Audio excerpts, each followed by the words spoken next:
안녕하세요, 소중한 청취자 여러분. 오늘 여러분과 함께 나누고 싶은 이야기가 있습니다. 아마도 많은 분들이 한 번쯤은 품어보셨을 질문일 겁니다.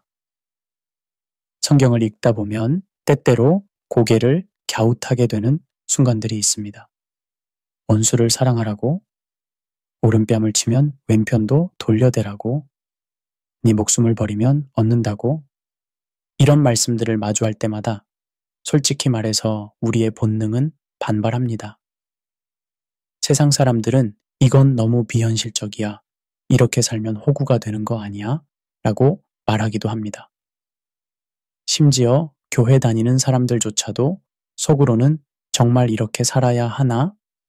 라고 의문을 품곤 합니다. 오늘 우리가 함께 탐구해 볼 주제는 바로 이것입니다. 왜 하나님께서는 겉보기에 우리에게 불리해 보이는 계명들을 주셨을까요?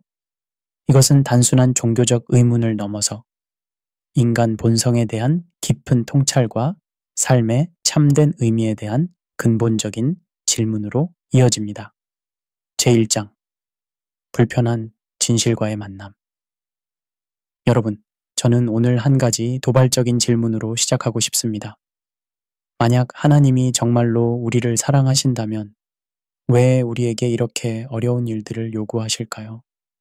왜 쉽고 편한 길이 아니라 험하고 좁은 길을 걸으라고 하실까요? 이 질문을 깊이 파고들어 보면 우리는 인간 본성에 대한 근본적인 문제와 마주하게 됩니다. 심리학자 지그문트 프로이트는 인간의 행동을 쾌락 원칙과 현실 원칙으로 설명했습니다. 쉽게 말해서 우리는 본능적으로 즐거운 것은 추구하고 고통스러운 것은 피하려 한다는 것입니다. 그런데 성경의 계명들을 보면 어떻습니까? 마태복음 5장 44절에서 원수를 사랑하며 너희를 박해하는 자를 위하여 기도하라고 하십니다. 이것은 우리의 자연스러운 감정과 직접적으로 충돌합니다. 누군가 내게 해를 끼쳤을 때 내 본능은 복수를 원하고 최소한 그 사람을 멀리하고 싶어 합니다. 또 다른 예를 볼까요? 마태복음 5장 39절 악한 자를 대적하지 말라. 누구든지 내 오른편 뺨을 치거든 왼편도 돌려대며 라는 말씀입니다. 현대 심리학에서 말하는 자기 보호 본능과는 정반대의 행동을 요구하고 있습니다. 이런 계명들을 접할 때 우리는 자연스럽게 의문을 품게 됩니다. 이것이 정말 나를 위한 것일까? 이렇게 살면 세상에서 살아남을 수 있을까? 사회학자 막스 베버는 그의 유명한 저서 프로테스탄트 윤리와 자본주의 정신에서 종교적 가치와 세속적 가치 사이의 긴장에 대해 논했습니다. 베버에 따르면 종교적 윤리는 종종 세속적 성공의 논리와 상충한다고 했습니다. 예를 들어 비즈니스 세계에서는 경쟁에서 이기는 것이 중요합니다. 협상에서 유리한 위치를 점하고 상대방의 약점을 파악하고 때로는 블러핑도 필요합니다. 그런데 성경은 정직하라, 원수를 사랑하라, 섬기는 자가 되라고 말합니다. 이 두 가지 체계는 정면으로 충돌하는 것처럼 보입니다. 그렇다면 우리는 여기서 한 걸음 더 나아가 질문해야 합니다. 정말로 성경의 계명들이 우리에게 불리한 것일까요? 아니면 우리가 불리함을 잘못 정의하고 있는 것은 아닐까요? 제가 하나의 일상적인 예를 들어보겠습니다. 여러분이 직장에서 동료와 갈등이 있었다고 상상해 보십시오. 그 동료가 여러분의 아이디어를 훔쳐서 상사에게 자신의 것이냥 보고했다고 합시다. 이때 우리의 자연스러운 반응은 무엇일까요? 분노하고 복수를 계획하고 그 사람의 잘못을 폭로하려 할 것입니다. 하지만 성경의 원리대로 한다면 어떨까요? 먼저 그 사람을 위해 기도하고 직접 찾아가서 대화를 시도하고 용서를 구하는 마음을 품는 것입니다. 단기적으로 보면 손해인 것 같습니다. 하지만 장기적으로 보면 어떨까요? 하버드 대학교의 심리학자 다니엘 길버트는 그의 연구를 통해 흥미로운 사실을 발견했습니다. 사람들은 복수나 보복을 통해 얻는 만족감을 과대평가하고 용서나 화해를 통해 얻는 평안함을 과소평가한다는 것입니다. 즉, 우리는 무엇이 진정으로 우리를 행복하게 만드는지에 대해 잘못된 직감을 가지고 있다는 것입니다. 성경은 이미 이 진실을 2000년 전에 말씀하고 계셨습니다. 신명기 10장 13절에서 내가 오늘 네 행복을 위하여 네게 명하는 여호와의 명령과 규례를 지킬 것이 아니냐라고 하셨습니다. 여기서 주목할 점은 네 행복을 위하여 라는 표현입니다. 하나님의 계명은 우리를 억압하거나 불행하게 만들기 위한 것이 아닙니다. 오히려 우리의 참된 행복과 자유를 위한 것입니다. 하지만 왜 그것이 불리하게 보이는 걸까요? 제2장 죄성이라는 왜곡된 렌즈. 여러분, 우리가 성경의 계명들을 불리하다고 느끼는 근본적인 이유는 무엇일까요? 그것은 바로 우리가 왜곡된 렌즈를 통해 세상을 보고 있기 때문입니다. 이 왜곡된 렌즈의 이름은 죄성입니다. 철학자 임마누엘 칸트는 그의 실용적 관점에서의 인간학에서 인간은 근본적으로 선한가 악한가? 라는 질문을 던졌습니다. 칸트는 인간에게는 근본악이 있다고 결론 지었습니다. 이는 인간이 태생적으로 자기중심적이라는 의미입니다. 성경도 이와 비슷한 진단을 내립니다. 로마서 3장 23절에서 모든 사람이 죄를 범하였음에 하나님의 영광에 미치지 못하더니 라고 하셨습니다. 여기서 죄라는 것은 단순히 도덕적 실수를 의미하는 것이 아닙니다. 그것은 우리의 본성 자체가 하나님으로부터 분리되어 있다는 실존적 상태를 말합니다. 이 죄성이 어떻게 우리의 인식을 왜곡하는지 구체적으로 살펴보겠습니다. 첫째, 죄성은 우리로 하여금 단기적 이익에만 집중하게 만듭니다. 행동경제학의 아버지로 불리는 다니엘 카너먼은 그의 연구에서 인간이 현재 편향을 가지고 있다고 밝혔습니다. 즉, 우리는 미래의 더 큰 이익보다 현재의 작은 이익을 선호한다는 것입니다. 예를 들어 마시멜로 실험으로 유명한 스탠포드 대학교의 월터 미셸 교수의 연구를 보면 대부분의 아이들은 지금 당장 마시멜로 하나를 먹는 것을 나중에 2개를 받는 것보다 선호했습니다. 이는 인간의 본성이 즉각적 만족을 추구한다는 것을 보여줍니다. 성경의 계명들은 종종 이런 즉각적 만족을 포기하고 장기적 관점에서 행동하라고 요구합니다. 내 목숨을 버리면 얻으리라는 말씀이 바로 그 예입니다. 당장 내 욕구를 포기하는 것이 결국 더 큰 생명을 얻는 길이라는 것입니다. 둘째, 죄성은 우리로 하여금 제로섬 게임의 사고에 빠지게 만듭니다. 제로섬 게임이란 누군가의 이익이 곧 나의 손실이라고 생각하는 방식입니다. 진화 심리학자들은 이런 사고방식이 원시사회에서 생존에 유리했기 때문에 우리 유전자에 새겨져 있다고 설명합니다. 하지만 실제 삶에서 많은 상황들은 윈윈이 가능합니다. 예를 들어 원수를 사랑하라는 계명을 보면 우리는 이것이 손실이라고 생각하기 쉽습니다. 내가 원수를 사랑하면 그가 이득을 보고 나는 손해를 보는 거 아닌가? 그러나 실제로는 어떨까요?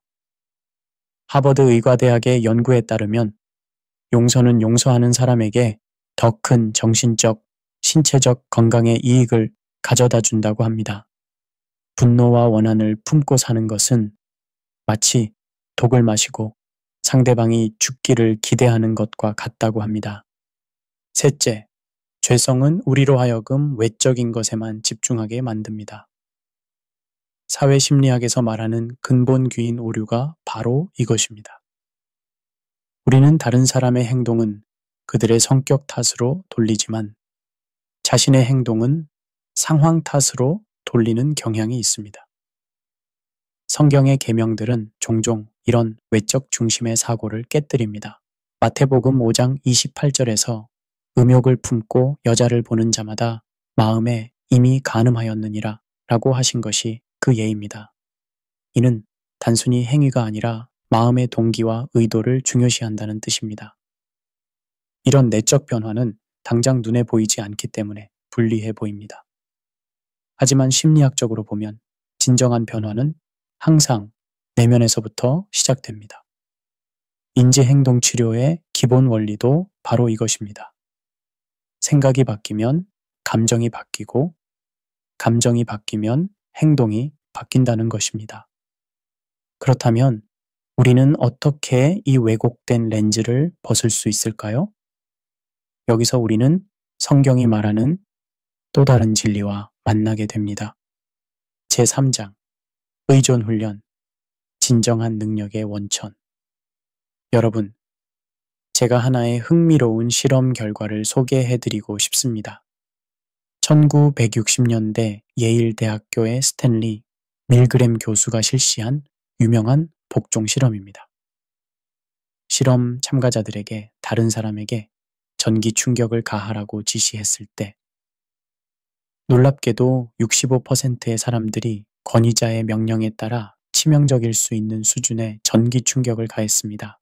이 실험이 우리에게 보여주는 것은 인간이 얼마나 권위에 의존적인 존재인가 하는 것입니다. 하지만 더 중요한 것은 우리가 무엇에 의존하느냐가 우리의 행동을 결정한다는 사실입니다. 성경의 계명들이 때로 불리해 보이는 이유 중 하나는 그것들이 우리로 하여금 자신의 능력이 아닌 하나님의 능력에 의존하도록 훈련시키기 때문입니다. 이것을 저는 의존 훈련이라고 부르고 싶습니다. 심리학자 마틴 셀리그만은 그의 연구를 통해 학습된 무력감이라는 개념을 제시했습니다. 개가 피할 수 없는 전기 충격을 반복적으로 받으면 나중에 피할 수 있는 상황에서도 포기하고 만다는 것입니다. 하지만 성경이 말하는 의존은 이와 정반대입니다. 그것은 학습된 무력감이 아니라 학습된 의존입니다. 우리 스스로는 할 수 없지만 하나님의 능력으로는 가능하다는 것을 배우는 과정입니다. 예를 들어 원수를 사랑하라는 계명을 생각해 보겠습니다. 솔직히 말해서 우리 힘으로는 불가능합니다. 누군가 나에게 해를 끼쳤을 때 내 감정은 자연스럽게 분노와 원한으로 기웁니다. 이때 내 의지력만으로 사랑하려고 한다면 그것은 위선이 될 뿐입니다. 하지만 성령의 능력에 의존할 때는 다릅니다. 갈라디아서 5장 22절에서 성령의 열매는 사랑이요 라고 하셨습니다. 이는 사랑이 우리의 노력으로 만들어내는 것이 아니라 성령께서 우리 안에서 열매 맺으시는 것임을 의미합니다. 신경과학자 앤드루 뉴버그는 그에 져서 하나님은 뇌 속에 있는가에서 기도와 명상이 뇌의 구조를 실제로 바꾼다고 발표했습니다. 특히 전전두피질의 활동이 증가하고 편도체의 활동은 감소한다고 합니다. 전전두피질은 이성적 판단을 담당하고 편도체는 공포와 분노를 담당합니다. 즉, 하나님께 의존하는 훈련을 통해 우리의 뇌 자체가 변화한다는 것입니다. 이는 단순히 종교적 믿음의 문제가 아니라 과학적으로 검증 가능한 현상입니다. 또 다른 예로 내 목숨을 버리면 얻으리라는 말씀을 보겠습니다. 이것이 불리해 보이는 이유는 우리가 목숨을 육체적 생명으로만 이해하기 때문입니다. 하지만 성경에서 말하는 목숨은 그보다 훨씬 포괄적인 개념입니다. 실존주의 철학자 키에르케고르는 그에 져서 죽음에 이르는 병에서 인간의 절망에 대해 논했습니다. 그에 따르면 인간의 근본적 문제는 자기 자신이 되려고 하면서도 자기 자신이 되기를 원하지 않는 모순적 상황에 있다고 했습니다. 즉, 우리는 독립적인 존재가 되고 싶어 하면서도 동시에 그 독립성이 가져오는 고독과 책임을 감당하지 못한다는 것입니다. 이런 실존적 딜레마에서 벗어나는 길은 참된 자기를 찾는 것인데 그것은 역설적으로 자기를 포기할 때 가능하다는 것이 키에르케고르의 통찰입니다. 성경에 목숨을 버리면 얻는다는 말씀도 같은 원리입니다. 거짓 자아, 즉 자기중심적이고 독립적이려는 자아를 포기할 때 비로소 참된 자아, 즉 하나님과의 관계 안에서 정의되는 자아를 발견하게 된다는 것입니다. 현대 심리학에서도 비슷한 발견들이 있습니다. 자아 초월적 경험, 즉 자신보다 큰 존재나 목적과 연결되는 경험이 사람들에게 더 큰 행복과 의미를 가져다 준다는 연구들이 많이 있습니다. 펜실베니아 대학교의 마틴 셀리그만 교수는 그의 긍정심리학 연구에서 진정한 행복은 쾌락, 몰입, 의미의 세 요소로 구성된다고 했습니다. 이 중에서 가장 지속적이고 깊은 만족을 주는 것은 의미라고 했습니다. 그리고 의미는 자신보다 큰 무언가에 헌신할 때 발견된다고 했습니다. 이것이 바로 성경이 우리에게 의존 훈련을 시키는 이유입니다. 우리 자신의 작은 능력에 의존할 때는 좌절하고 절망하게 됩니다. 하지만 무한하신 하나님의 능력에 의존할 때는 불가능해 보이는 것도 가능하게 됩니다. 제4장 참된 행복으로의 인도, 역설의 지혜. 여러분, 저는 종종 이런 질문을 받습니다. 그렇다면 성경대로 살면 정말 행복해질까요? 세상 사람들보다 더 행복할까요? 이 질문에 대한 답은 생각보다 복잡합니다.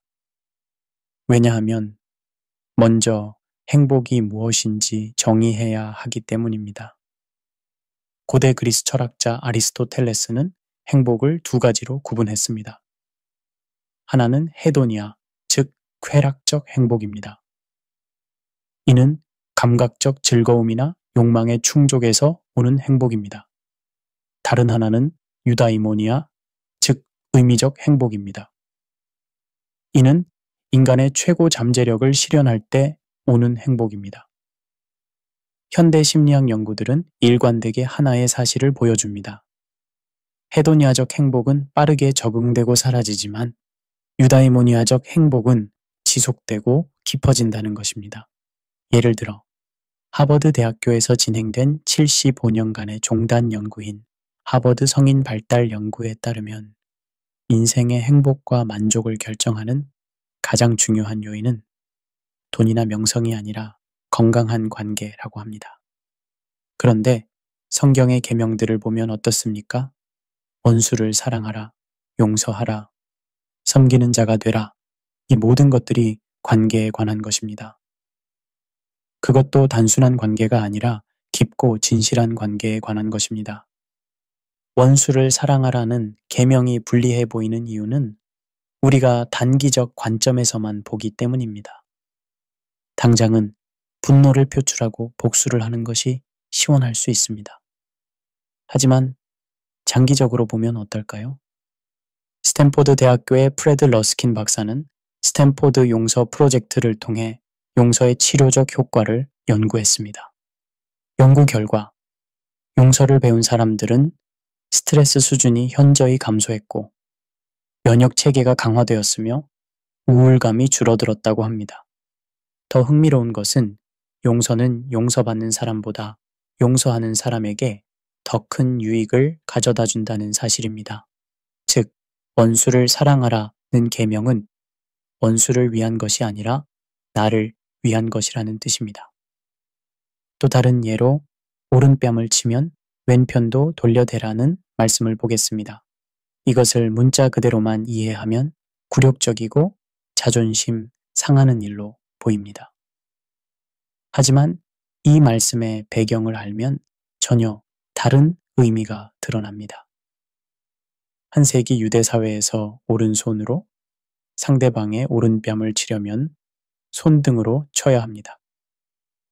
이는 주인이 종을, 상급자가 하급자를 모욕할 때 쓰는 방법이었습니다. 그런데 왼뺨을 내민다는 것은 나는 당신과 동등한 존재다. 동등한 존재로서 정정당당하게 대결하라는 의미였습니다. 즉, 이 말씀은 굴복하라는 것이 아니라 오히려 더 당당하게 자신의 존재 가치를 드러내라는 의미였습니다. 폭력에는 폭력으로 대응하지 말고 더 높은 차원에서 대응하라는 것입니다. 간디가 이런 원리를 정치적으로 적용한 것이 바로 비폭력 저항이었습니다. 영국의 폭력에 폭력으로 대응했다면 인도는 결코 독립할 수 없었을 것입니다. 하지만 비폭력으로 대응함으로써 도덕적 우위를 점했고 결국 독립을 이루어냈습니다. 심리학적으로 보면 이는 감정 조절의 고급 기법입니다. 누군가 나를 공격할 때 나도 같은 수준에서 반응하면 그 사람의 틀에 갇히게 됩니다. 하지만 더 높은 차원에서 대응하면 상황의 주도권을 잡을 수 있습니다. 내 목숨을 버리면 얻으리라는 말씀도 마찬가지입니다. 이것이 불리해 보이는 이유는 우리가 목숨을 잘못 이해하기 때문입니다. 여기서 목숨은 단순히 생물학적 생명이 아니라 자기중심적 삶의 방식을 의미합니다. 실존 분석학의 창시자 빅터 프랑클은 나치 수용소에서의 경험을 바탕으로 죽음의 수용소에서라는 책을 썼습니다. 그는 극한 상황에서도 의미를 찾는 사람들이 살아남았다고 증언했습니다. 그들은 자신의 고통조차도 더 큰 목적을 위해 의미 있게 받아들였습니다. 프랑클의 말을 빌리면 인간은 행복을 추구할 수 없다. 행복은 의미 있는 삶의 부산물로 올 뿐이다. 즉, 직접적으로 행복을 추구하면 오히려 행복에서 멀어지고 의미를 추구할 때 행복이 따라온다는 것입니다. 이것이 바로 성경이 말하는 역설의 지혜입니다. 얻으려면 버리고 높아지려면 낮아지고 살려면 죽으라는 것입니다. 이런 역설들이 실제로 더 깊은 만족과 행복을 가져다 준다는 것을 현대 심리학도 증명하고 있습니다. 예를 들어 하버드 비즈니스 스쿨의 연구에 따르면 자신을 위해 돈을 쓰는 것보다 다른 사람을 위해 돈을 쓸 때 더 큰 행복을 느낀다고 합니다.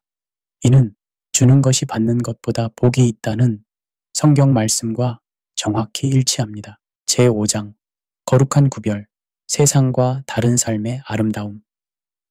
여러분, 저는 종종 이런 장면을 목격합니다. 어떤 사람이 지하철에서 노인에게 자리를 양보합니다. 그러면 주변 사람들이 그 사람을 바라보는 눈빛이 달라집니다. 감동과 존경의 눈빛으로 말입니다. 왜 그럴까요? 그것은 그 행동이 일반적이지 않기 때문입니다.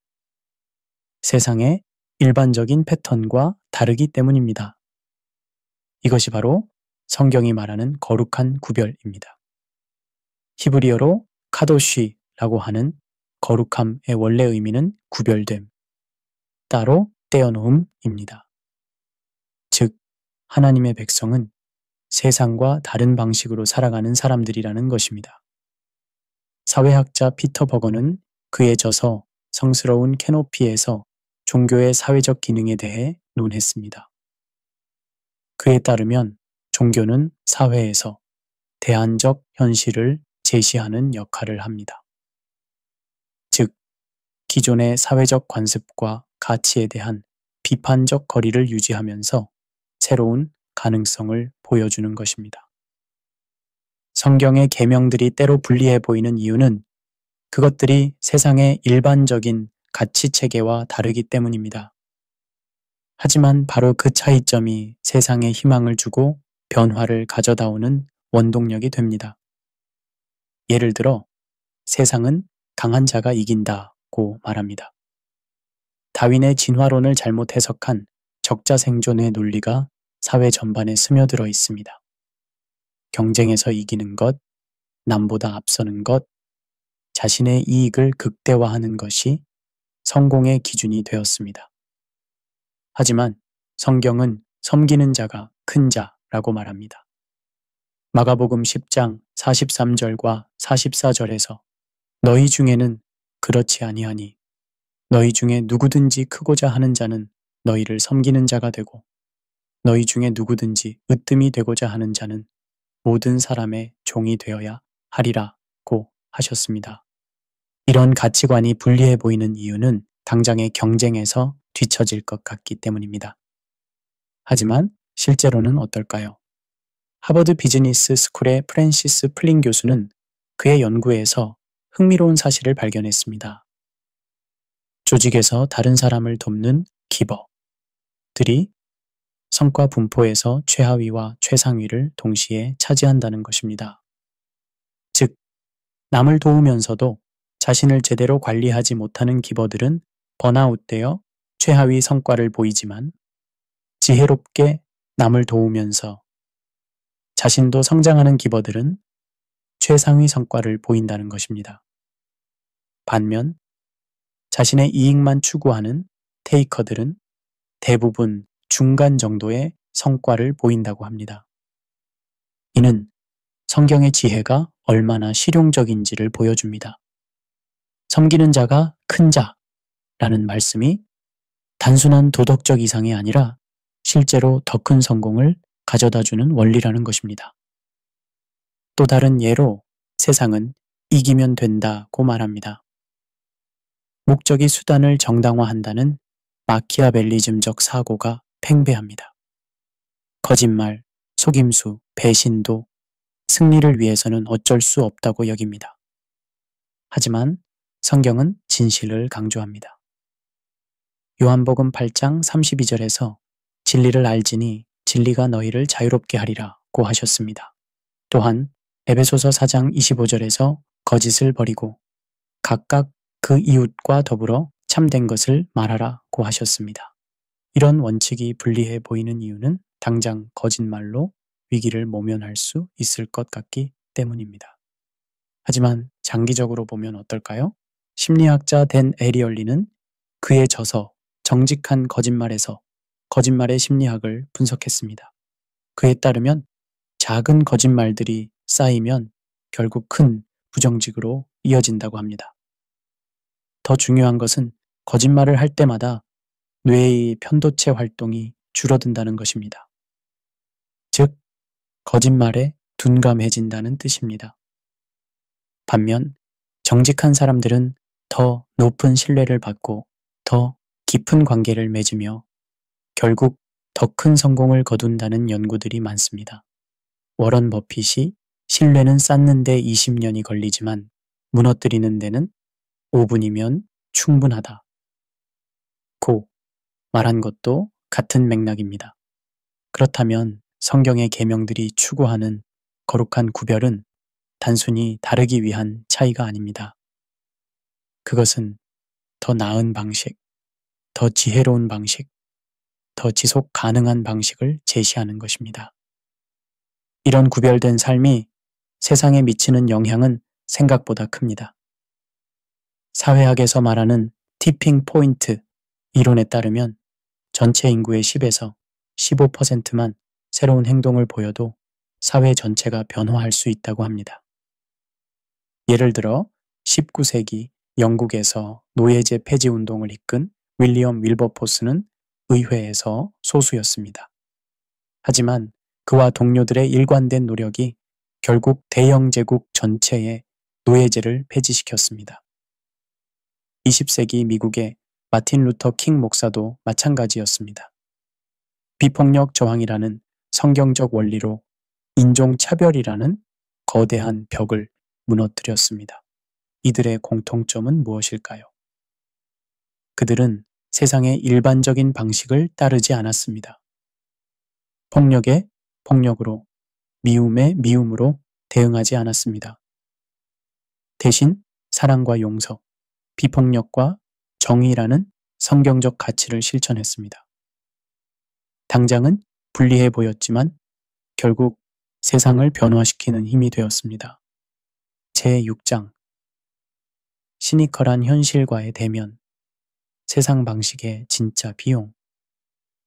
여러분, 저는 이제 조금 더 현실적인 이야기를 해보고 싶습니다. 아마도 많은 분들이 속으로 이런 생각을 하고 계실 겁니다. 그런 이상적인 얘기는 좋지만 실제 세상은 그렇게 호락호락하지 않아. 성경대로 살면 호구가 되는 거 아냐. 이런 시니컬한 시각은 어느 정도 이해할 만합니다. 실제로 우리가 살고 있는 세상은 때로 잔혹하고 불공정합니다. 착한 사람이 손해보고 악한 사람이 득세하는 것처럼 보이는 일들이 비일비재합니다. 하지만 저는 여러분께 이런 질문을 던지고 싶습니다. 정말로 세상 방식이 더 유리할까요? 아니면 우리가 세상 방식의 진짜 비용을 제대로 계산하지 못하고 있는 것은 아닐까요? 행동경제학의 아버지 다니엘 카너먼은 그의 연구에서 손실, 회피, 편향이라는 개념을 제시했습니다. 사람들은 같은 크기의 이득보다 손실을 위해서 2.5배 더 크게 느낀다는 것입니다. 즉, 우리는 당장의 손실에는 민감하지만 장기적 손실에는 둔감하다는 뜻입니다. 예를 들어, 직장에서 동료와 갈등이 생겼을 때를 생각해 보겠습니다. 세상의 일반적인 조언은 맞받아쳐라. 지면 안 된다. 상대방보다 한 수 위에 있어라입니다. 당장은 이런 방식이 효과적으로 보일 수 있습니다. 하지만 장기적으로 어떤 일이 일어날까요? 먼저, 지속적인 갈등은 엄청난 심리적 에너지를 소모합니다. 하버드 대학교의 연구에 따르면 직장 내 갈등으로 인한 스트레스가 심장병 발병률을 40% 증가시킨다고 합니다. 둘째, 갈등이 지속되면 팀워크가 무너집니다. 맥킨지 연구소의 조사에 따르면 팀워크가 좋은 조직은 그렇지 않은 조직보다 생산성이 25% 높다고 합니다. 즉, 개인적으로는 이긴 것 같지만 전체적으로는 손해를 보는 것입니다. 셋째, 지속적인 갈등은 평판에 악영향을 줍니다. 하버드 비즈니스 리뷰의 연구에 따르면 직장에서의 평판이 승진과 연봉에 미치는 영향은 실제 업무 성과보다 클 수 있다고 합니다. 반면 성경적 방식으로 갈등을 해결한다면 어떨까요? 먼저 상대방을 이해하려 노력하고 자신의 잘못을 인정하고 용서를 구하는 것입니다. 당장은 손해인 것 같지만 장기적으로는 어떨까요? 구글의 프로젝트 아리스토텔레스라는 연구가 이에 대한 답을 줍니다. 구글은 고성과팀의 특징을 찾기 위해 180개 팀을 분석했습니다. 결과는 놀라웠습니다. 팀 구성원의 개별 능력보다 심리적 안정감이 팀 성과를 더 크게 좌우했다는 것입니다. 심리적 안정감이란 실수를 해도 비난받지 않고 다른 의견을 제시해도 받아들여지며 도움을 요청해도 무능하다고 여겨지지 않는 환경을 말합니다. 이런 환경을 만드는 가장 효과적인 방법은 무엇일까요? 바로 먼저 자신의 약점을 인정하고 다른 사람의 실수를 용서하며 겸손한 자세를 보이는 것입니다. 이는 정확히 성경이 가르치는 방식입니다. 먼저 내 눈 속에서 들보를 빼어라. 7번씩 70번이라도 용서하라. 섬기는 자가 되라는 말씀들이 바로 이런 환경을 만드는 방법입니다.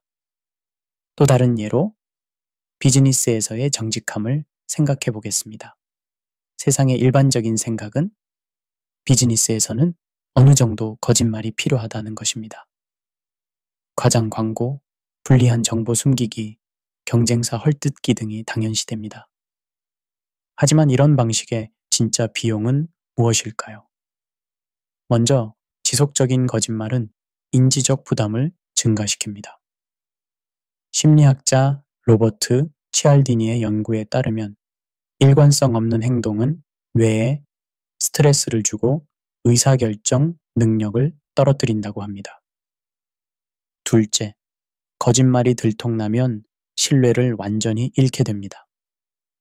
노벨 경제학상 수상자 케네스 에로우는 신뢰는 경제활동에서 가장 중요한 자본이라고 했습니다. 신뢰를 잃으면 모든 거래 비용이 증가하고 새로운 기회도 줄어듭니다. 셋째, 부정직한 문화는 조직 전체에 퍼집니다. 직원들도 회사에 정직하지 않게 되고 고객들도 회사를 신뢰하지 않게 됩니다. 결국 조직의 지속 가능성이 위협받습니다. 반면 정직을 원칙으로 하는 기업들은 어떨까요? 파타고니아, 코스트코, 존슨앤존슨 같은 기업들은 정직과 투명성을 핵심 가치로 삼고 있습니다. 단기적으로는 손해를 보는 것처럼 보이지만 장기적으로는 더 큰 성공을 거두고 있습니다. 파타고니아는 이 제품을 사지 마세요 라는 광고를 내보낸 적이 있습니다. 환경을 위해 소비를 줄이자는 메시지였습니다. 단기적으로는 매출 감소가 예상되었지만 오히려 브랜드 충성도가 높아져서 장기적으로는 매출이 증가했습니다. 이런 사례들이 보여주는 것은 무엇일까요? 세상이 현실적이라고 주장하는 방식들이 실제로는 더 큰 손실을 가져다 준다는 것입니다. 반면 성경의 원칙들은 단기적으로는 손해인 것 같지만 장기적으로는 더 큰 이익을 가져다 줍니다. 그렇다면 왜 많은 사람들이 여전히 세상 방식을 선택할까요? 그것은 인간의 인지적 한계 때문입니다. 우리는 가까운 미래는 선명하게 보지만 먼 미래는 흐릿하게 봅니다. 당장의 고통은 크게 느끼지만 나중의 고통은 작게 느낍니다. 하지만 성경은 우리에게 더 긴 안목을 제공합니다. 잠깐 있다가 없어질 한계, 이 땅의 삶을 넘어서 영원한 관점에서 판단하라고 합니다. 이런 관점에서 보면 세상의 현실적 방식이 얼마나 근시안적인지 알 수 있습니다. 제7장 해방의 법, 진정한 자유를 향한 여정. 여러분, 이제 우리는 이야기의 핵심에 도달했습니다. 성경의 계명들이 겉보기에는 불리해 보이지만 실제로는 해방의 법이라는 것입니다. 야고보서 1장 25절에서는 이를 자유롭게 하는 완전한 율법이라고 표현했습니다. 이 자유라는 개념을 제대로 이해하기 위해서는 먼저 우리가 무엇으로부터 자유로워져야 하는지 알아야 합니다. 철학자 이사야 벌리는 자유를 소극적 자유와 적극적 자유로 구분했습니다. 소극적 자유는 뭐뭐로부터의 자유입니다. 외부의 강제나 제약으로부터 벗어나는 것입니다. 적극적 자유는 뭐뭐 할 수 있는 자유입니다. 자신의 진정한 잠재력을 실현할 수 있는 능력입니다. 세상은 주로 소극적 자유만을 강조합니다. 아무도 나를 통제하지 마라. 내가 원하는 대로 살게 해달라는 식입니다. 하지만 이런 자유는 진정한 자유가 아닐 수 있습니다. 중독학을 연구하는 신경과학자 애나 렘키는 그녀의 저서 도파민 네이션에서 현대인들이 쾌락 중독에 빠져 있다고 진단했습니다. 우리는 겉으로는 자유로워 보이지만 실제로는 즉각적 쾌락의 노예가 되어 있다는 것입니다. 예를 들어 스마트폰 중독을 생각해 보겠습니다. 아무도 우리에게 스마트폰을 보라고 강요하지 않습니다. 우리는 자유롭게 스마트폰을 선택합니다. 하지만 실제로는 어떨까요? 우리는 스마트폰 없이는 불안해하고 몇 분만 지나도 확인하고 싶어 합니다. 이것이 진정한 자유일까요? 성경의 계명들은 이런 거짓 자유로부터 우리를 해방시킵니다. 원수를 사랑하라는 계명은 미움의 노예 상태로부터 우리를 자유롭게 합니다. 미움과 원한을 품고 사는 것은 마치 뜨거운 숯을 손에 쥐고 있는 것과 같습니다. 상대방을 해치려고 하지만 결국 자신이 더 큰 상처를 받습니다. 하버드 대학교의 연구에 따르면 분노와 원한을 오래 품고 있으면 면역 체계가 약해지고 심혈관 질환 위험이 증가하며 수명이 단축된다고 합니다. 반면 용서를 실천하는 사람들은 스트레스 호르몬인 코르티솔 수치가 낮아지고 혈압이 안정되며 전반적인 건강 상태가 개선된다고 합니다. 즉, 원수를 사랑하라는 계명은 원수를 위한 것이 아니라 나를 위한 것입니다. 미움의 독으로부터 나를 해방시키는 것입니다. 내 목숨을 버리면 얻으리라는 말씀도 마찬가지입니다. 여기서 버려야 할 목숨은 자기중심적이고 이기적인 삶의 방식을 말합니다. 이런 삶의 방식은 겉으로는 자유로워 보이지만 실제로는 우리를 고립시키고 불안하게 만듭니다. 심리학자 팀 캐서는 그의 연구에서 내재적 동기와 외재적 동기를 구분했습니다. 내재적 동기는 자율성, 숙련성, 관계성에서 나오는 동기입니다. 외재적 동기는 돈, 명성, 타인의 인정에서 나오는 동기입니다. 연구 결과 외재적 동기에 주로 의존하는 사람들은 내재적 동기에 의존하는 사람들보다 우울감이 높고 불안감이 크며 삶의 만족도가 낮았습니다. 즉, 세상이 추구하라고 하는 것들을 추구할수록 오히려 불행해진다는 것입니다. 반면 자신보다 큰 목적을 위해 사는 사람들은 더 큰 만족감과 의미를 느꼈습니다. 이것이 바로 목숨을 버리면 얻는다 는 말씀의 의미입니다. 작은 자아를 포기할 때 더 큰 자아를 발견하게 된다는 것입니다. 오른뺨을 치면 왼편도 돌려대라는 말씀은 복수의 악순환으로부터 우리를 해방시킵니다. 복수는 일시적인 만족을 줄 수 있지만 결국 더 큰 보복을 불러옵니다. 간디는 눈에는 눈, 이에는 이로 하면 온 세상이 장님이 된다고 했습니다. 게임 이론에서 죄수의 딜레마라는 유명한 모델이 있습니다. 두 사람이 협력하면 둘 다 이익을 보지만 한 사람이 배신하면 그 사람만 큰 이익을 봅니다. 하지만 둘 다 배신하면 둘 다 손해를 봅니다.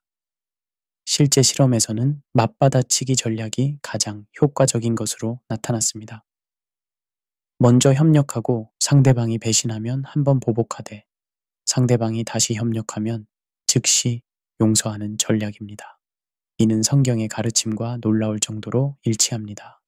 즉, 성경의 계명들은 우리를 약하게 만드는 것이 아니라 오히려 더 강하게 만듭니다. 다만 그 강함의 성격이 다를 뿐입니다. 세상의 강함은 남을 누르고 지배하는 힘이지만 성경의 강함은 자신을 다스리고 다른 사람을 세우는 힘입니다. 스토아 철학의 대표 인물인 마르쿠스 아우렐리우스는 그의 명상록에서 너 자신을 지배하는 자가 세상을 지배할 수 있다고 했습니다. 진정한 힘은 외부를 통제하는 것이 아니라 내부를 통제하는 것에서 나온다는 뜻입니다. 현대 심리학에서도 자기조절 능력, 이 인생의 성공을 예측하는 가장 강력한 요인 중 하나라고 합니다. 앞서 언급한 마시멜로 실험에서 참을성을 보인 아이들이 성인이 되어서도 더 높은 학업 성취도, 더 나은 건강, 더 낮은 범죄율을 보였다는 후속 연구가 이를 증명합니다. 성경의 계명들은 바로 이런 자기조절 능력을 기르는 훈련입니다. 원수를 사랑하라는 것은 분노를 조절하는 훈련이고 오른뺨을 치면 왼편도 돌려대라는 것은 보복 충동을 조절하는 훈련이며 목숨을 버리면 얻는다는 것은 즉각적 욕구를 조절하는 훈련입니다. 제8장 영원한 관점, 시간을 초월한 지혜. 여러분, 이제 우리는 가장 근본적인 질문에 직면합니다. 왜 하나님께서는 당장 불리해 보이는 계명들을 주셨을까요?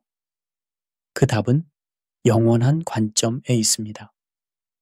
인간은 본능적으로 단기적 사고를 합니다.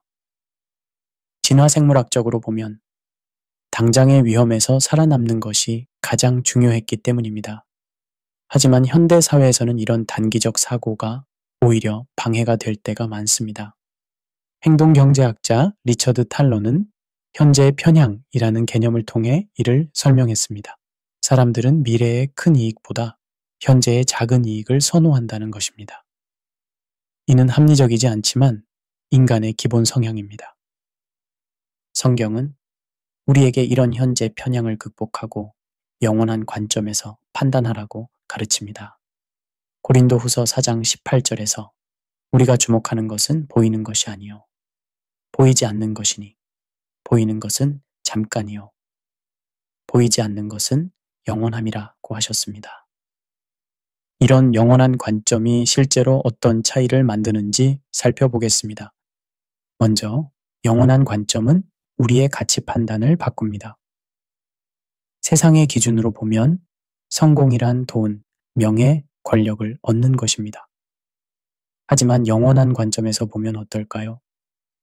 스티브 잡스는 죽기 전 마지막 말로 이런 이야기를 했다고 전해집니다. 병상에 누워 인생을 돌아보니 내가 그토록 자랑스러워했던 부와 명성이 별 의미가 없다는 것을 깨달았다. 죽음 앞에서는 모든 것이 무색해진다. 반면 영원한 관점을 가진 사람은 다릅니다. 마더 테레사는 세상의 기준으로 보면 가장 가난한 사람이었지만 죽을 때까지 기쁨과 평안을 잃지 않았습니다. 왜냐하면 그녀는 일시적인 것이 아니라 영원한 것에 투자했기 때문입니다. 둘째, 영원한 관점은 고난에 대한 태도를 바꿉니다. 세상의 관점에서 보면 고난은 피해야 할 것입니다. 하지만 영원한 관점에서 보면 고난도 의미가 있습니다. 로마서 8장 18절에서 현재의 고난은 장차 우리에게 나타날 영광과 비교할 수 없도다 라고 하셨습니다. 이는 고난을 미화하거나 체념하라는 뜻이 아닙니다. 고난조차도 더 큰 목적을 위한 과정으로 볼 수 있다는 뜻입니다. 심리학에서 외상 후 성장이라는 개념이 있습니다. 큰 어려움을 겪은 사람들이 오히려 그 경험을 통해 더 강해지고 지혜로워진다는 것입니다. 하지만 이런 성장은 고난의 의미를 찾을 수 있을 때만 가능합니다. 빅터 프랑클은 나치 수용소에서의 경험을 통해 이를 증명했습니다. 같은 극한 상황에서도 의미를 찾는 사람들은 살아남았고 그렇지 못한 사람들은 포기했습니다. 프랑클의 말을 빌리면 의미를 가진 고난은 고난이 아니라 선물이다. 셋째, 영원한 관점은 관계에 대한 태도를 바꿉니다. 세상의 관점에서 보면 관계는 이익을 위한 수단입니다. 서로에게 도움이 되는 동안만 관계를 유지하고 그렇지 않으면 끊어버립니다.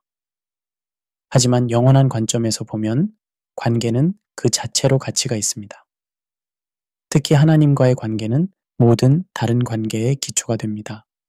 이 관계가 회복되면 다른 모든 관계도 치유됩니다. 요한일서 4장 20절에서 하나님을 사랑한다 하고 그 형제를 미워하면 이는 거짓말하는 자니 라고 하셨습니다. 하나님, 사랑과 이웃 사랑은 분리될 수 없다는 뜻입니다. 이런 관점에서 보면 원수를 사랑하라는 계명의 의미가 달라집니다. 이는 단순히 도덕적 이상이 아니라 영원한 관계를 회복하는 구체적 방법입니다.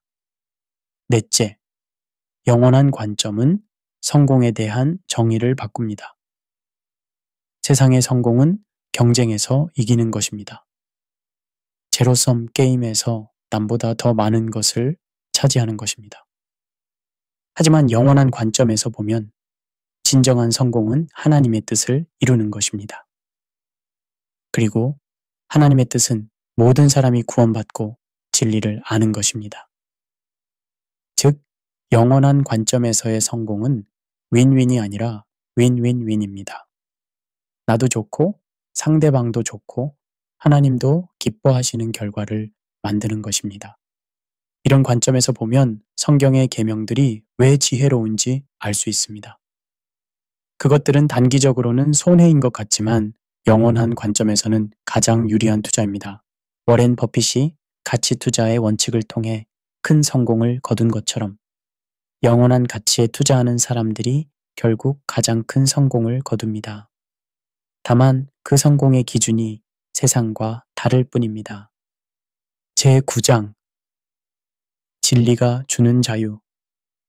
여러분, 우리의 여정이 거의 끝나갑니다. 마지막으로 저는 요한복음 8장 32절의 말씀을 깊이 묵상해 보고 싶습니다.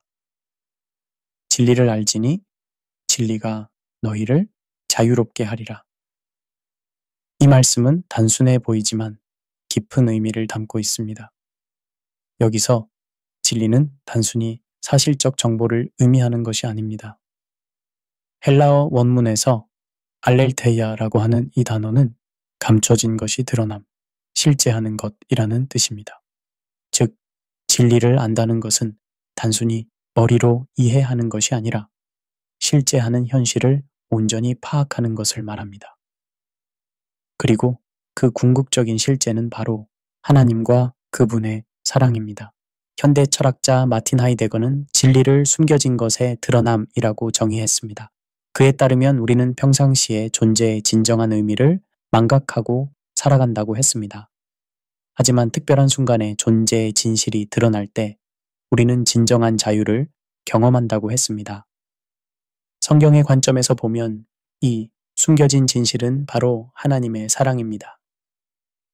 로마서 8장 38절과 39절에서 내가 확신하노니 사망이나 생명이나 천사들이나 권세자들이나 현재 일이나 장래 일이나 능력이나 높음이나 깊음이나 다른 어떤 피조물이라도 우리를 우리 주 그리스도 예수 안에 있는 하나님의 사랑에서 끊을 수 없으리라고 하셨습니다. 이 진리를 알 때 우리는 진정한 자유를 경험하게 됩니다. 그런데 이 자유는 어떤 자유일까요? 첫째, 두려움으로부터의 자유입니다. 하나님의 무조건적인 사랑을 확신할 때 우리는 더 이상 거부당할 것을 두려워하지 않게 됩니다. 실패할 것을 두려워하지 않게 됩니다. 죽음조차 두려워하지 않게 됩니다. 심리학자 어니스트 베커는 그에 져서 죽음의 부정에서 인간의 모든 행동이 죽음에 대한 두려움에서 비롯된다고 했습니다. 사람들이 명예나 업적을 추구하는 것도 죽음 후에도 기억되고 싶어 하는 욕구 때문이라는 것입니다. 하지만 영생의 확신을 가진 사람은 다릅니다. 죽음에 대한 두려움이 없으므로 진정으로 의미 있는 일에 집중할 수 있습니다. 당장의 성공이나 실패에 일희일비하지 않습니다. 둘째, 인정 욕구로부터의 자유입니다. 하나님께 이미 인정받았다는 확신이 있으면 다른 사람들의 인정을 갈구하지 않게 됩니다. 이는 인간관계에서 엄청난 자유를 가져다 줍니다. 사회심리학자 로이 바우마이스터는 소속 욕구가 인간의 가장 기본적인 욕구 중 하나라고 했습니다. 사람들은 집단에 소속되기 위해, 인정받기 위해 자신을 왜곡하기도 합니다. 하지만 하나님의 자녀라는 정체성이 확실한 사람은 다른 사람들의 반응에 휘둘리지 않습니다. 진실한 관계를 맺을 수 있고 필요할 때는 혼자서는 용기도 가질 수 있습니다. 셋째, 완벽주의로부터의 자유입니다. 하나님의 은혜로 구원받았다는 확신이 있으면 자신의 행위로 가치를 증명하려 하지 않게 됩니다. 실수해도 괜찮다는 안전감이 있습니다. 심리학자 브레네 브라운은 그녀의 연구에서 수치심이 인간의 창의성과 연결성을 가장 크게 방해하는 요소라고 했습니다. 수치심은 나는 충분하지 않다는 믿음에서 나옵니다. 하지만 하나님의 무조건적인 사랑을 경험한 사람은 수치심으로부터 자유로워집니다. 자신의 약점을 숨기려 하지 않고 도움을 요청하는 것을 두려워하지 않으며 새로운 도전을 시도할 용기를 갖게 됩니다. 이런 자유를 경험할 때 성경의 계명들이 더 이상 부담이 아니라 기쁨이 됩니다. 억지로 지켜야 하는 규칙이 아니라 자연스럽게 흘러나오는 삶의 방식이 됩니다. 요한일서 5장 3절에서 하나님을 사랑하는 것은 이것이니 우리가 그의 계명들을 지키는 것이라.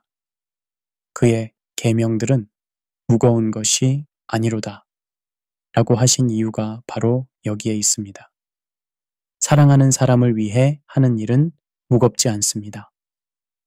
부모가 자녀를 위해 밤잠을 설치는 것도, 연인이 상대방을 위해 희생하는 것도 무겁지 않습니다. 오히려 기쁨입니다.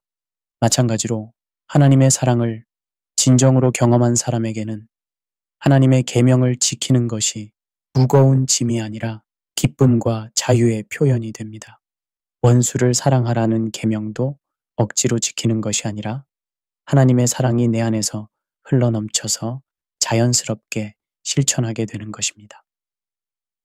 목숨을 버리면 얻는다는 말씀도 강요받아서 하는 것이 아니라 더 큰 사랑을 위해 기꺼이 선택하는 것입니다. 이것이 바로 진리가 너희를 자유롭게 하리라는 말씀의 참 의미입니다. 하나님의 사랑이라는 진리를 알 때 우리는 모든 거짓된 속박으로부터 자유로워지고 진정한 자유 안에서 살아갈 수 있게 됩니다. 에필로그, 불리함 속에 숨겨진 축복. 사랑하는 여러분, 이제 우리의 긴 여정이 끝나갑니다. 우리는 함께 왜 성경은 종종 인간에게 불리한 계명을 주시는가? 라는 질문을 탐구해 왔습니다. 그 여정 끝에서 우리가 발견한 것은 무엇입니까? 성경의 계명들이 결코 불리한 것이 아니라는 사실입니다. 오히려 그것들은 우리의 참된 행복과 자유를 위한 하나님의 깊은 사랑의 표현이었습니다. 우리는 인간의 죄성이 어떻게 우리의 판단력을 왜곡시키는지 보았습니다. 단기적 이익에만 집중하게 하고 제로섬 게임의 사고에 빠뜨리며 외적인 것에만 관심을 갖게 한다는 것을 배웠습니다. 우리는 또한 성경의 계명들이 어떻게 우리를 의존 훈련시키는지 이해했습니다. 우리 자신의 작은 능력이 아니라 하나님의 무한한 능력에 의존할 때 불가능해 보이는 것도 가능하게 된다는 것을 배웠습니다. 우리는 참된 행복이 무엇인지도 탐구했습니다. 일시적인 쾌락이 아니라 영원한 의미에서 오는 깊은 만족이 진정한 행복이라는 것을 깨달았습니다. 그리고 성경의 역설적 지혜, 즉 얻으려면 버리고 높아지려면 낮아지고 살려면 죽어야 한다는 원리가 실제로 더 큰 행복을 가져다 준다는 것을 확인했습니다. 우리는 거룩한 구별의 아름다움도 보았습니다. 세상과 다른 방식으로 사는 것이 약함이 아니라 오히려 세상을 변화시키는 힘이라는 것을 이해했습니다. 그리고 세상이 현실적이라고 주장하는 방식들의 진짜 비용을 계산해 보았습니다. 우리는 성경의 계명들이 실제로는 해방의 법이라는 것을 깨달았습니다. 그것들이 우리를 미움의 노예 상태, 복수의 악순환, 자기중심적 삶의 방식으로부터 해방시켜 준다는 것을 배웠습니다. 우리는 영원한 관점의 중요성도 이해했습니다. 단기적 사고의 한계를 넘어서 영원한 가치에 투자할 때 진정한 성공을 거둘 수 있다는 것을 보았습니다. 그리고 마지막으로 우리는 진리가 너희를 자유롭게 하리라 는 말씀의 깊은 의미를 묵상했습니다. 하나님의 사랑이라는 진리를 알 때 경험하게 되는 참된 자유에 대해 생각해 보았습니다. 물론 이 길이 항상 쉽지는 않을 것입니다.